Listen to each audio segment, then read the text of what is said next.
Hello, this is AYMB. I'm covering the solo mission for hard mode. With that said, I noticed that over 90% of my audience hasn't subscribed yet, so if you're enjoying my content, be sure to hit that like button, subscribe, and turn on notifications so you don't miss out on future guides. Subscribing is completely free, and the best way to support my channel. Well, time for the intro.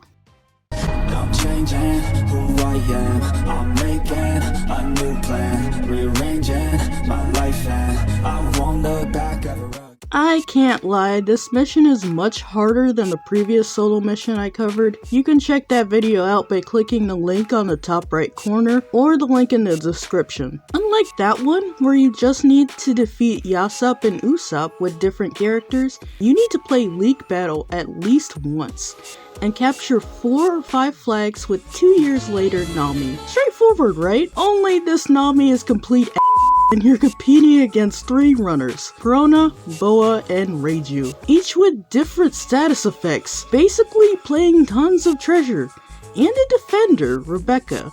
Meanwhile, you have another runner, but it's Usopp, with attacker Robin and defender Frankie. Hell no, man. The devs knew just how to make anyone crash out on this mission. I tried over and over and over on this. I was only able to complete this on my main account with Robaxum's help, but I forgot and was too embarrassed to ask again. So I decided to figure it out myself and complete this on my alt account.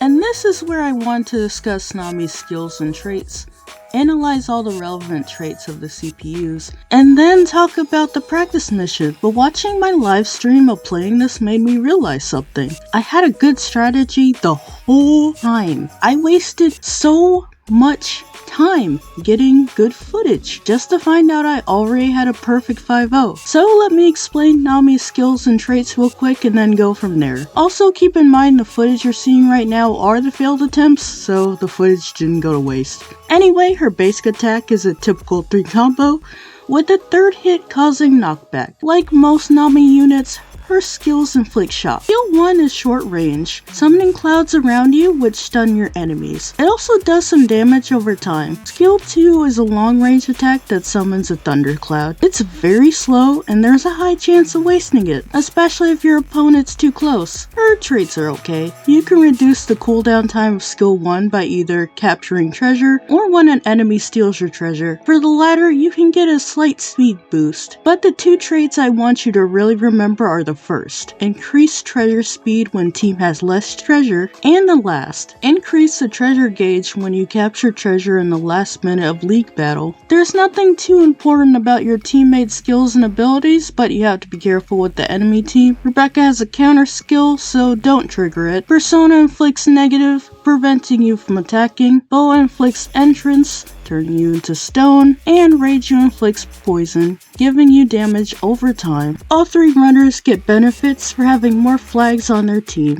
be it a skilled cooldown for Corona, more damage for Boa, and regaining their shield for Reiju. Knowing all this, let's take a look at the practice mission. The 2nd achievement will be your main problem, as you can easily go from a 5-0 to a 0-5. If you tap or click on the question mark, the game will give you a hint on how to complete the mission. Runners have high speed. Runners can capture treasure more quickly than attackers or defenders. Use them to capture unprotected treasure and rush back to your allies. Treasure capture speed will change depending on how many allies are in the capture area. By making sure your closest flags are captured first and going to mid, then capturing flags on the other side before returning to mid, and continuing that route is the surefire way to get 4 or 5 flags. Do not focus on fighting anyone, especially Reiju, who seems to have the best chance at inflicting a status effect on you, and even doing crit damage could poison you, so be very careful. It's best to have your teammates do most of the damage and then take whatever opportunities you can to KO them while doing your route. Feel free to fight a little more during team boost, but still pay attention to the time. If your enemies get a team boost, run. Avoid them as much as possible possible and focus on capturing flags. Once there's only 1 minute left, you have to prioritize getting flags to take advantage of Nami's traits. Thanks to having more in the treasure gauge when captured, your opponents will take even more time capturing flags, even when they're in pairs. Knowing when to capture flags and when to fight is the best way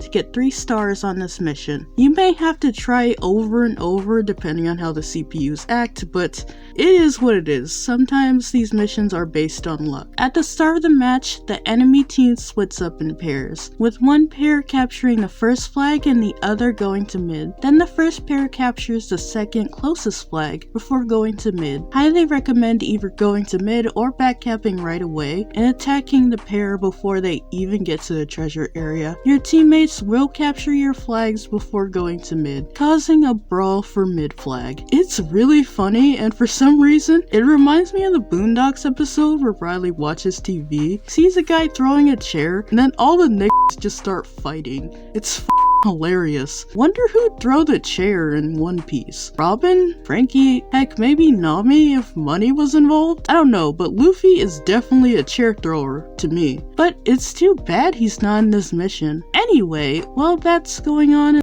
at least one person on the enemy team starts capturing flags before starting their CPU route. Feel free to take advantage of the chaos to do some damage, but start your route too. A few more things. Sometimes the CPUs will go after you. Feel free to pop your skill 1 when that happens, but sometimes you'll get lucky and they stop following you after a while. Also, if they're chasing Usopp or another teammate, pop your skills to do extra damage and support your team. Also, if your other teammates are capturing flags and you're around, be sure to go in that treasure area so they can capture the flags much faster. Be careful when using your skill too, because you have to be a fair bit away from your enemies to attack anyone. Don't know why they made some of the skills for 2 Years Later units so awful, but hey, it is what it is. Now I'll show you the strategy in action. I could just record whatever I do here. But quick question though, how's it using Whitebeard in League? I don't really use Whitebeard in League anymore, but I guess it's fine.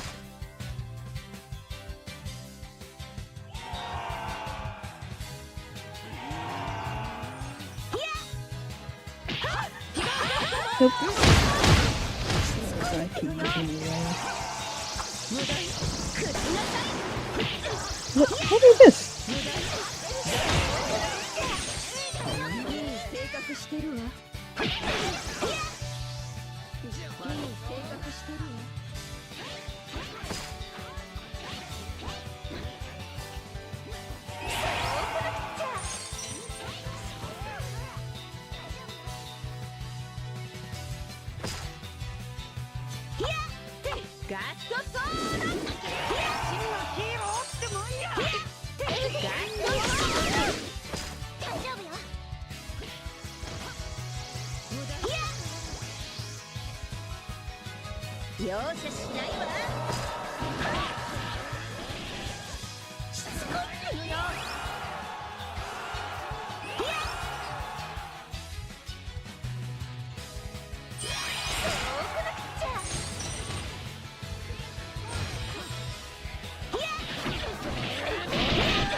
I don't even know how I got the 5-0 there. I guess you have to just run around.